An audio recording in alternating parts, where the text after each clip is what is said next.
bit on the issue, on the diaspora issue and registration. You mentioned rightly that Section 39 does not need to be amended. This is also my view, because it is important that every person is registered under a constituency to know who is who and for the purposes of National Assembly elections. But Section 88 is the problem, which states the number of constituencies we have. Initially, I had this proposal that if amendments are going to be an issue, why can't we register the diaspora? I posed this question yesterday to the ministry, who said, by the way, he was the one who noticed this issue and called your attention to it, not the other way around. I need you to clarify that. So he said, I asked him whether if I'm from Dipakunda living in the diaspora, they can still register me on the Dipakunda mark diaspora. He said that is for you to decide, not him, whether the modalities of that is going to be possible. But just opening this, I found something very interesting that might bring the end to this entire discussion. I'll refer you to Section 50, the National Assembly constituencies. It's delimitation of constituencies. It says 51, an act of the National Assembly shall establish a boundaries commission which shall be responsible for demarcating constituencies boundaries for the purpose of elections to the National Assembly. It says 2, the National Assembly shall prescribe by an act the criteria for demarcation of the constituency boundaries. And it says 3, until, please emphasis added, until the National Assembly establishes a boundaries commission under subsection 1, the constituencies as prescribed in Part 2 of the first schedule to the Election Act 1996 and any additional constituencies required for the purposes of Section 88(1)A demarcated by the Independent Electoral Commission in consultation with the appropriate ministry shall be deemed, emphasis added, to be constituencies for the purpose of returning members to the National Assembly under that section. This is very important. It ends the debate whether Section 88(1) has to be amended. This is saying you don't need to amend Section 88(1) all the time. It says if the IEC, who is now giving the responsible for demarcation, demarcates now, published in the Gazette, the diaspora constituencies, those constituencies are automatically deemed to be part of Section 88(1). I think the debate has ended. Well, this is can you put your concern across? Yes. So this is my. Can I put your concern across? We get the position of yes, IEC. I'm coming. I am coming. Yes. So with this. Allow me, please. Okay. Put your case across. Let's get the reaction or the response from the IEC.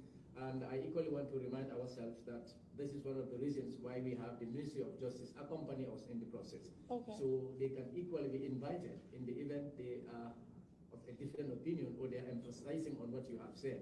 We can still allow them. Okay, the ministry is here behind me and they can have a look. Meanwhile, while I put the issue. So if we are going by this, per se, this is, I am right, that they will be automatically deemed after your demarcation. So the responsibility now falls on the shoulders of the IEC. You are responsible to demarcate, and we want to know exactly what their plans are. I missed it, but I saw in the notes that you're planning to demarcate the diaspora into 4. So the process of this is what is important immediately and right now, that the demarcation is done and it's gazetted and the world knows these are the diaspora constituencies, so their registration can go alongside our registration. And also, because the bill is now not an act, you can provide rules and guidelines. Normally, you mentioned the issue of the fact that the inter-party and cabinet might be an issue, and you wanted to be in the National Assembly. Now, Section 80 of the Standing Orders also requires that any rules, these are subsidiary legislation, be subjected to National Assembly. So you have to come here for us to decide on the rules that will be accepted. Yes, no, Section 100 of the Constitution, Section 80. Now, National Assembly is subjecting all subsidiary legislation to the approval of the assembly. So I just wanted to bring you the notice and also advise that immediately the decision on the boundaries be made and gazetting be done, and it will be, in my interpretation, deemed to be law immediately. Thank you. So, but if you do that, that person will not have to vote for a diaspora. He has to vote for the person in Dipakuna or something. I'm just giving an example. But what you're saying, Section 50, until with Section 50, I know that. We'll work on that and see. That's why I said, like, coming to whether we are the ones who spotted 88 or 39 or what, my position is this is no time for, it's time for work.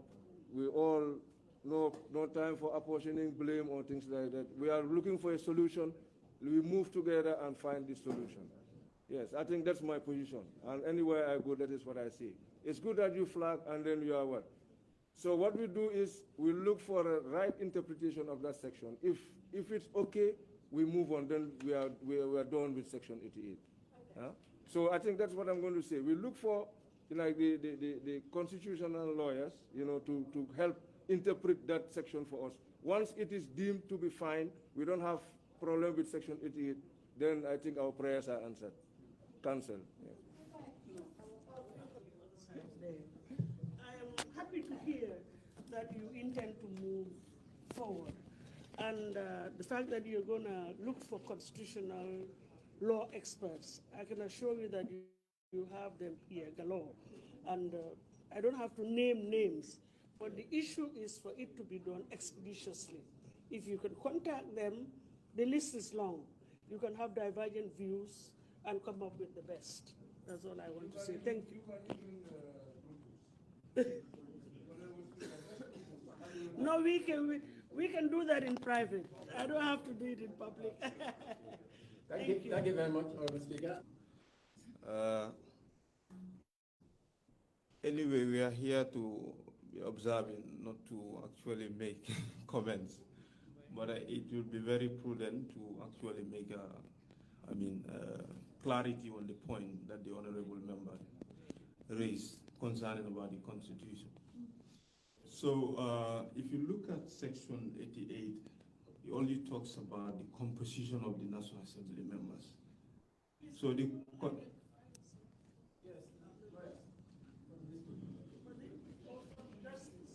Yes, I am Mr. Kansulbite from Ministry of Justice.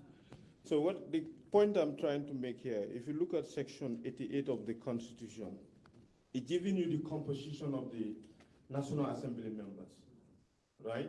That's why I use the word comprise. And that those members should come from a constituency. Now the question is, how do we define a constituency? It's a defined territorial area, you know, that people actually elect, and they are entitled to elect a person to represent them in the National Assembly. Now, if you want to create a diaspora constituency, meaning they need a representative to represent them in the National Assembly. So if you go by Section 50, it's only trying to tell you that those members that are elected from the constituency, the IEC should determine the limitation of those constituencies within the country. It's not actually telling you an increasement of the constituency, giving you, that the power to the IEC to actually make it, the limitation of those constituencies, where the members should come from in the election. So if the National Assembly, if there is no provision of that, then the schedule will guide you for now. The IEC can come at any time and cancel what is in the schedule and come up with their own delimitation and say from this area to this will be the consequency this, and then from this area will be the consequency that. Right, so but anytime you want to create a new constituency, meaning automatically you have to amend 88 to increase the membership too. That's my position. And that's my individual opinion for now as a lawyer. I will not say that that's the position of the Minister of Justice. Yes. Well, thank you. Thank you very much, Honorable Chair. I would just like to take you back a bit on the issue, on the diaspora issue and registration. You mentioned rightly that Section 39 does not need to be amended. This is also my view, because it is important that every person is registered on our constituency to know who is who and for the purposes of National Assembly elections. But Section 88 is the problem, which states the number of constituencies we have. Initially, I had this proposal that if amendments are going to be an issue, why can't we register the diaspora? I posed this question yesterday to the ministry, who said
in numbers kata Senegal.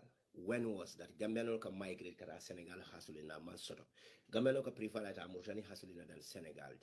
Gambian ka sacrifice like Libya hasulina than Senegal. Be tunkaro be kankodi. Idea ciao. Bye bye.